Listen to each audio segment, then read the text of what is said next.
L'impact émotionnel et psychologique sur le parent ciblé. L'aliénation parentale est un processus insidieux qui peut avoir des conséquences profondes sur le parent ciblé, notamment sur le plan émotionnel et psychologique. Ce parent se retrouve souvent dans une situation de grande souffrance, un mélange de confusion, de culpabilité et d'impuissance. L'effet peut être similaire à un traumatisme, car il ne s'agit pas seulement d'un conflit parental. Il s'agit d'une attaque personnelle et de l'usurpation du rôle parental. Les effets les plus courants sur le parent visé incluent la dépression. Le parent ciblé peut ressentir une profonde tristesse et une perte de sens, en particulier lorsqu'il ou elle se sent rejeté par l'enfant sans raison apparente. L'anxiété, l'incertitude face à l'avenir, la peur du rejet permanent et le sentiment d'être impuissant face à l'injustice peuvent créer un stress constant. La culpabilité. Le parent peut se remettre en question, se demander s'il a fait quelque chose pour mériter cela ou s'il n'a pas été assez présent ou compétent pour garder l'amour de son enfant. L'isolement social. À cause de la stigmatisation, du jugement de la part de la famille, des amis, voire des professionnels, le parent aliéné peut se retrouver seul dans sa souffrance, incapable de partager son expérience sans se sentir incompris. L'impact peut être aussi dévastateur pour la santé mentale que pour la relation parent-enfant. Cette souffrance est souvent minimisée et les parents se trouvent dans un système judiciaire qui ne comprend pas entièrement la gravité de la situation. Pourquoi l'aliénation parentale est si difficile à prouver ? Une des raisons pour lesquelles l'aliénation parentale est si difficile à prouver réside dans le fait qu'elle ne correspond pas à un trouble clairement défini par la loi. Contrairement à d'autres formes de violence ou d'abus, comme la violence physique ou l'abus sexuel, l'aliénation parentale ne laisse pas de traces visibles ou objectives facilement identifiables.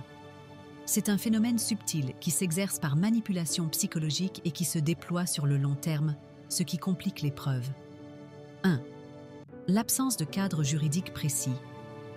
En dépit des recherches menées sur l'aliénation parentale, il n'existe pas de loi spécifique qui encadre cette notion.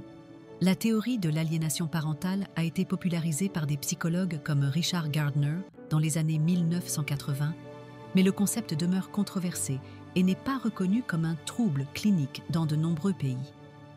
Dans certains cas, même si des études et des recherches abondent sur le sujet, elles sont souvent considérées comme insuffisantes par le système juridique.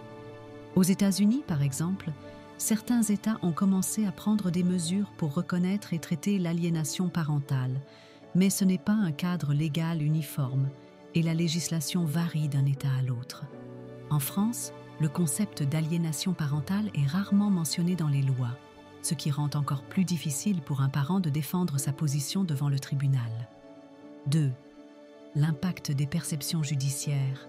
Les juges peuvent souvent être confrontés à des parents qui se battent pour la garde de leurs enfants, et ce contexte de guerre familiale peut rendre les accusations d'aliénation parentale suspectes.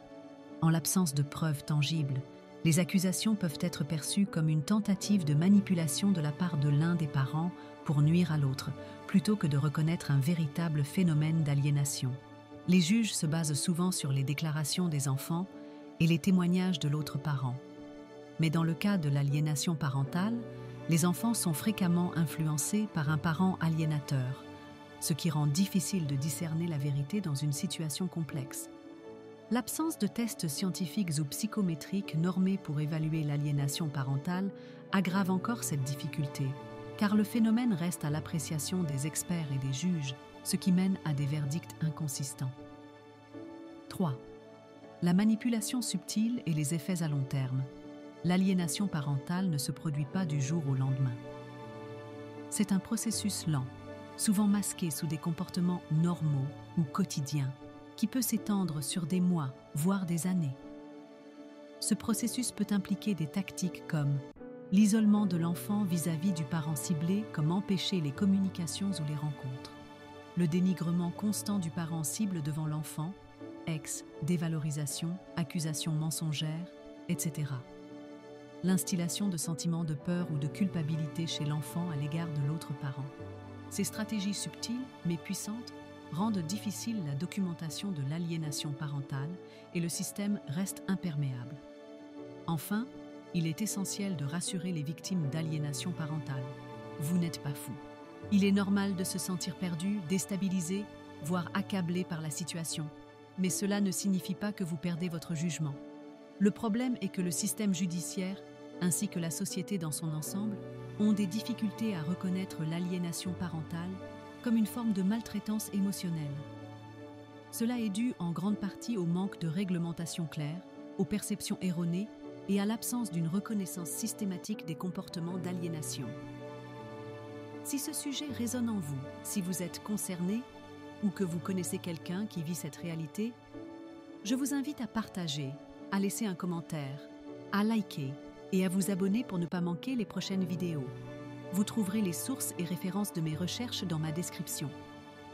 Et si vous souhaitez partager votre témoignage de manière anonyme, le lien vers le formulaire est également disponible en commentaire épinglé. Prenez soin de vous et à bientôt sur ma chaîne.